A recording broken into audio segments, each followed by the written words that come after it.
Guys एक बड़ी खुशखबरी यह है कि अब सरताज सर की क्लास स्पॉटिफाई पर भी अवेलेबल है, जहां पर आप मुझे सुनकर अंग्रेजी सीख सकते हैं। लिंक मैंने इस वीडियो के डिस्क्रिप्शन बॉक्स में दिया हुआ है। जाइए स्पॉटिफाई एप्लीकेशन डाउनलोड कीजिए और वहां पर मेरा पॉडकास्ट लर्न इंग्लिश विद सरताज को फॉलो कर लीजिए। अब जिस तरह मेरे यूट्यूब चैनल पर आप मुझे देखकर अंग्रेजी सीखते हैं, वैसे ही मेरे स्पॉटिफाई पॉडकास्ट पर आप मुझे सुनकर अंग्रेजी सीख सकते हैं। और सुनते सुनते अंग्रेजी सीखने का सबसे बड़ा फायदा यह है कि उसके साथ साथ आप अपने बाकी के काम भी कर सकते हैं। तो जाइए और मेरे इस स्पॉटिफाई पॉडकास्ट को फॉलो कर लीजिए। Hey guys, welcome back to Sartaj sir की क्लास।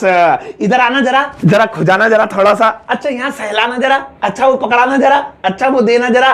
भाई साहब, इस तरह के जो सेंटेंसेस होते हैं उनकी इंग्लिश बनाने जब बैठो तो थोड़ा खराब हो जाता है, आई मीन दिमाग खराब हो जाता है। लेकिन डोंट वरी, आज की इस क्लास में मैं आपको इसी तरह के छोटे छोटे कमाल कमाल के 15 सेंटेंसेस सिखाऊंगा, जिन्हें बोलकर आप दूसरों को चौंका देना। वो भी कहेंगे ओ भाई कौन से गूगल से निकाल के लाया है, मेरा नाम बताना सरताज सर। ठीक है, चलो भैया, अब इस तरह के डेली लाइफ में यूज होने वाले ये जरा किस्मी वाले सेंटेंसेस सीखने के लिए इस वीडियो का अंत तक जरूर देखिएगा। आगे बढ़ने से पहले चैनल को सब्सक्राइब कर दीजिए ताकि रोज आने वाली वीडियोस के नोटिफिकेशन आपको बिल्कुल टाइम पर मिल जाए। तो चलिए शुरुआत करते हैं इस वीडियो की। और आज के दिन में आपको सिखाता हूं छोटे छोटे डेली लाइफ में यूज होने वाले जरा वाले सेंटेंसेस। एक एक करके ध्यान सुनना, 15 हैं, बहुत बढ़िया बढ़िया है। पहला वाला है खिसकना जरा। अब हम बोलते हैं ना किसी को, भाई साहब जरा खिसकना, जरा अपनी टिकानी है हमें, भाई साहब जरा आप खिसकना उधर, आप खिसकना। अब ये कैसे बोलेंगे खिसकना जरा? तो इसे इंग्लिश में कहेंगे मूव अ बिट। तो आपको किसी को भी कहना हो भैया जरा थोड़ा सा खिसकना, मूव अ बिट, आप मूव अ लिटिल भी बोल सकते हो। सही है, ध्यान रखना, मूव अ बिट। आओ अब नेक्स्ट वाला देखें। और भैया नेक्स्ट वाला है सरकाना जरा इसे। कोई भी सामान होता है भारी भरकम होता है, हम कहते हैं जरा सरकाना इसे। सोफा वगैरह होती है, टेबल अलमारी टीवी मम्मी सफाई करती है, कहते हैं बेटा जरा सरकाना इसे। तो इसे कैसे बोलेंगे सरकाना जरा इसे? तो ध्यान से सुनिए, इसे आप इंग्लिश में बोल सकते हैं पुश इट अ लिटिल। 2-3 बार बोल के देख लेना, कभी बेइज्जती हो जाए सबके सामने। Push it a little. So next time किसी को कहना भैया जरा सरकाना इसे, मेरा हाथ लगाना, जरा सरकवाना, तो इसे इंग्लिश में कहना पुश इट अ लिटिल। सही है, आओ अब नेक्स्ट वाला देखें। और भैया नेक्स्ट वाला है खुजाना जरा। ओए भाई साहब, ये तो मेरा मोस्ट फेवरेट है, सभी का मोस्ट फेवरेट है। कमर में जब खुजली होती है ना, तो हम अक्सर दूसरे से कहते हैं भैया जरा खुजाना जरा, देखिए खुजली हो रही है, जरा खुजा दियो। कैसे खुजाएंगे? खुजा दो, कोई तो खुजा दो, मैं घूम गया पूरा। तो क्या देख रहे थे भाई?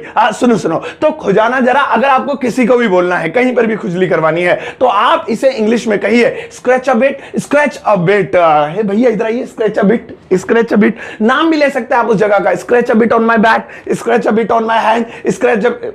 तो इस तरीके से आप बोल सकते हैं। आओ अब नेक्स्ट वाला देखें। और भैया नेक्स्ट वाला है सहलाना जरा। ये भी हम अपनी डेली लाइफ में यूज करते हैं। जरा नींद आ जाएगी ऐसे सहलाना जरा, पट दे मजा आ जाता तो या कमर पे बच्चे अक्सर कह देते हैं मम्मी सहलाना जरा। या फिर कहीं चोट लग जाए, कहते सहलाना यार जरा, बहुत चोट लगा, इंजेक्शन लग जाए, वैक्सीन लगी थी मैंने उसी से सहलवाया था, जिसने लगाई थी वो भी कह रही थी भैया जाओ यहां से। तो सहलाना जरा, तो इसे कैसे बोलेंगे? तो इसे आप इंग्लिश में बोलिए स्टॉक अ बिट। इस तरीके से आप बोलिए। आप जगह का नाम भी ले सकते हैं, जगह मतलब बॉडी पार्ट का, जहां भी सहलवाना है। Stock a bit on my back, क्या था वो इंग्लिश सीवी के मेरी, stock a bit on my चिक, गाल पे सहलाना जरा। तो इस तरीके से बोलिए। आओ अब नेक्स्ट वाला देखिए। और भैया नेक्स्ट वाला है पास आना जरा। इसका भी यूज करते हैं हम। अब किसी को भी कोई चीज दिखानी होती है तो हम कहते हैं पास आना जरा, 1 मिनट ये देखो क्या है। या कोई चीज बतानी होती है, कान में बोलते हैं जैसे पास आना जरा, 1 मिनट कुछ बताना है तुम्हें, जिप खुली है आपकी मेरी, ओ सॉरी। तो कैसे बोलेंगे? तो इसे आप इंग्लिश में बोलिए कम क्लोजर मतलब पास आना जरा। तो नेक्स्ट टाइम अगर आपको बोलना हो पास आना जरा, तो बोल देना कम क्लोजर। बढ़िया है ना? आओ अब नेक्स्ट वाला देखिए। और भैया नेक्स्ट वाला है खींचना जरा। ये भी हम बोलते हैं, कोई रस्सी होती है, कोई चीज होती है, कहते खींचना जरा, मैं पकड़ूंगा उधर से, खींचे जरा। या कोई भी सामान होता है, कुछ भी, मैं तो पजामा पहनता हूं तो नाड़ा फंस जाता है, टॉयलेट जाता है, खुलता ही नहीं, फिर मैं सबसे कहता खींचना जरा भैया, जल्दी जोर से आ रहा है। तो कैसे बोलेंगे खींचना जरा? तो इसे इंग्लिश में कहेंगे पुल अ बिट का मतलब होता है जरा सा खींचना इसे, या खींचना जरा। इस तरीके से आप बोल सकते हैं। सो कुछ भी खिंचवाना हो, किसी को भी कहना खींचना जरा, तो बोल देना पुल अ बिट। आओ अब नेक्स्ट वाला देखें। और भैया नेक्स्ट वाला है उठाना जरा, उठाना जरा। अब ये कब कहते हैं, कोई भी सामान नीचे गिरा हुआ होता है, रखा हुआ होता है, पड़ा हुआ होता है, तो हमारे सामने कुछ पास कुछ होता है तो हम कहते हैं भैया जरा उठाना जरा, देखिए उठाइए जरा, यहां रख दियो, हमारे पास सामान है। या कोई भी किसी को इंस्ट्रक्शन देना होता है, ऑर्डर देना होता है, उठाना जरा, इसे उठाओ, तो उठाना जरा इसे कैसे बोलेंगे? आपको किसी को भी बोलना उठाना जरा, तो इसके लिए आप इंग्लिश में बोलिए pick it up, pick it up. Pick it up का मतलब होता है जो नीचे जो चीज रखी है, गिरी पड़ी होती है, उसे उठाना हो तो सामने वाले को हम बोलते हैं pick it up. So next time अगर आपको किसी को भी कहना हो उठाना जरा, भैया उठाना, गोद में भी उठाना हो, नहीं वो नहीं, मतलब कोई भी सामान उठाना हो, सो पिक इट अप। सही है। अब नेक्स्ट वाला देखिए, और भैया नेक्स्ट वाला है देना जरा, देना जरा। ये कब बोलते हैं? शादी ब्याह में ज्यादा बोलते हैं, टेबल पे बैठो खाना लगा पाओ और वो हो बिरयानी वहां रखी है, ये वहां क्यों रखी है, सामने तो देना जरा, भाई साहब देना जरा, तो वहां पर बड़ा काम आएगा ये आपके। कोई भी सामान हो देना जरा, कोई किसी को मतलब सामान पकड़ा रहा है, वो कह रहा है भाई साहब उससे पकड़ के जरा देना, तो इसे कैसे बोलेंगे? देना जरा, तो इसे इंग्लिश में बोलिए पास a bit, pass a bit. पास मतलब होता है किसी चीज को पास करना, देना। अ बिट मतलब जरा, ये जरा के लिए अ लिटिल या अ बिट यूज करते हैं, तो इस तरीके से आप बोलिए देना भैया जरा, pass a bit, pass a bit, pass a bit, pass a bit, pass भाई देना जरा, इस तरीके से। अब नेक्स्ट वाला देखिए, और भैया नेक्स्ट वाला है हटना जरा, हटना जरा। ये भी हम बोलते हैं, रास्ते में कोई कह रहा भाई साहब हटना जरा, जरा मुझे निकलने दो, बेटा हटिए जरा, हटिए जरा, हटना जरा। कितना यूज करते हो आप, मार्केट में यूज करते हो, घर में भी यूज करते हैं हटना जरा। मैं बताऊं इसको कहां पर ये हटना जरा, तो आप कैसे बोलेंगे? तो इसे बोलने का बहुत ही बेहतरीन तरीका है, आपको जब भी बोलना हो हटना जरा तो आप बोलिए give me away, give me away. Give me away का ये भी मतलब होता है जरा रास्ता देना, जरा हटना जरा। तो हटना जरा के लिए बहुत बेहतरीन फ्रेज है ये, फॉरेन कंट्री में सब कहते हैं गिव मी अवे, है excuse me, give me away, हटना जरा। सो हटी जाना, सही है, उसकी हट गई ना तो फिर तुम हट जाओगे।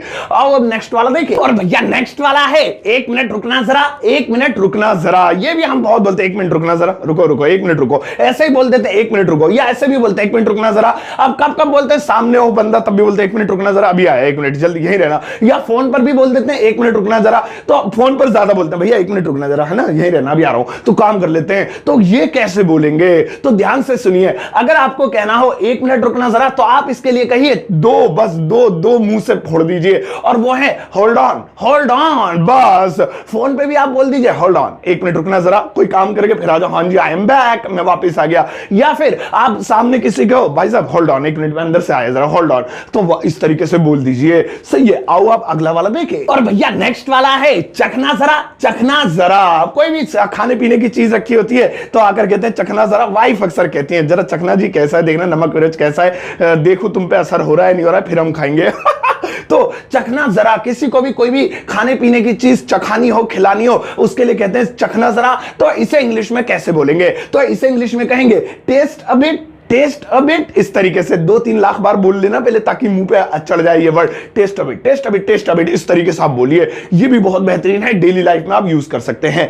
आओ अब नेक्स्ट वाला देखिए, और भैया नेक्स्ट वाला है इसे हटाना जरा, इसे हटाना जरा। ये भी हम बोलते हैं, किसी पे कोई चीज पे कपड़ा रखा हुआ हो, चादर ढकी हुई हो, या ढक्कन लगा हुआ हो, तो हम कहते हैं इसे हटाना जरा, देखो इसके अंदर क्या है। या कोई सामान ही रखा हुआ है, उस सामान के पीछे वाला सामान हमें देखना है, इसे हटाना जरा, इसके पीछे क्या रखा हुआ है। अक्सर जब बेड वेड की सफाई करते तो उसके अंदर रजाई गद्दे होते हैं, हटाना जरा इसके अंदर क्या, ओ कीड़े, वापस रख दो, ठीक है। तो कैसे बोलेंगे? तो इसे हटाना जरा के लिए आप बोलेंगे keep it aside, keep it aside. Next time आपके टेबल पे सामान रखा हो और आपको वहां बैठकर खाना खाना है, तो आप दूसरे बोले भैया कीप इट असाइड, इसे हटाना जरा, मैं यहां बैठूंगा, भरूंगा, ठूसूंगा, ये बोलना। आओ अब नेक्स्ट वाला देखिए, और भैया नेक्स्ट वाला है बात सुनना जरा, बात सुनना जरा। ये भी हम बोलते हैं बात सुनना जरा, इधर आना भाई साहब, भाई साहब आप ही से बोलना, ओ भैया अरे तुम ही जो वीडियो देख रहे हो इधर आना, बात सुनना जरा। तो इसे इंग्लिश में कैसे बोलेंगे? तो इसे आप इंग्लिश में बोलिए listen a bit, listen a bit, इस तरीके से।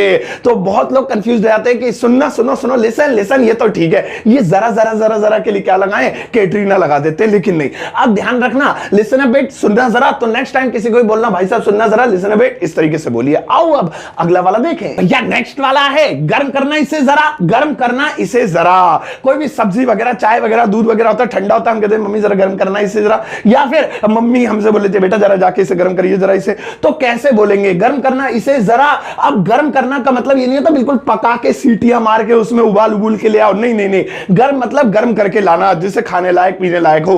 तो इसे इंग्लिश में कहेंगे warm it a bit, warm it a bit. अब चाहे दूध हो, चाहे चाय हो, चाहे खाना हो, चाहे रोटी हो, चाहे पिज्जा हो, पिज्जा में भी यूज होता है। मेरे घर पिज्जा आता ना, आता है तो ठंडा हो जाता है, तो मेरी वाइफ मुझसे कहती है गर्म करना जरा, मैं फौरन दौड़ के जाता हूं। तो इस तरीके से आप भी बोल सकते हैं warm it a bit English में। आओ अब अगला वाला देखें। और भैया नेक्स्ट वाला है गांठ बांधना जरा, गांठ बांधना जरा ध्यान से पढ़ना, इसे कभी जबान फिसल जाए। गांठ बांधना जरा, इसे कैसे बोलेंगे? हम कहते हैं ना जरा गांठ बांधना, भाई साहब जरा इसकी बंद नहीं रही है। गांठ बांध देना, रस्सी होती है, धागा होता है, कुछ भी होता है, उसे लेकर हम कह देते हैं गांठ बांधना जरा। तो कैसे बोलेंगे मैं आपको बताता हूं। इसे आप इंग्लिश में बोलिए tie a not, tie a not. Tie माने होता है बांधना, अ नॉट या नॉट माने होता है गांठ। तो इस तरह से आप बोल सकते हैं, जरा के लिए इसमें इंक्लूड हो गया सब कुछ। तो आप बोलिए टाई अ नॉट, भाई साहब गांठ बांधना जरा। तो इस तरह से बोलकर आप बहुत अच्छी इंग्लिश वाले मालिक बन सकते हैं खुद को। सही है। तो भाई साहब आज की इंग्लिश में मैंने आपको ऐसे ऐसे शब्दों की इंग्लिश बताई जो अक्सर आप सोचते होंगे कि यार ये कैसे बनेंगे। देखो बनने लगी, यही मेरी क्लास का फायदा है। अब आप सबको 1 तारीख हो गई है, पता नहीं कितनी तारीख है आज, मैं तो 1 मान रहा हूं, फीस जमा करानी है। और फीस ऐसे जमा करानी है कि कुछ नहीं करना है, बस इस वीडियो को लाइक करना है, कमेंट करना है प्यारा सा कि मैंने फीस दे दी है, आप बहुत अच्छे लगते हो, हैंडसम से, प्यारे से, ये लिख देना है। और साथ ही साथ जो है इस वीडियो को शेयर वेयर मार देना। और चैनल अगर सब्सक्राइब नहीं किया है तो वो एडवांस फीस जमा कराएं, चैनल को सब्सक्राइब करें, आई मीन यही फीस है आपकी। ठीक है, अब आज आपके लिए कोई होमवर्क नहीं है, बस थैंक यू सो मच, आपने अपना टाइम दे दिया और मेरी बावलापन देख लिया। आप जाओ इस वीडियो को सबके साथ शेयर करना, फेसबुक, व्हाट्सएप, इंस्टाग्राम वगैरह ग्रुप में डाल देना, लिंक वगैरह भी शेयर करते रहा करो। और जाते जाते एक प्यारा सा लाइक देकर जाना।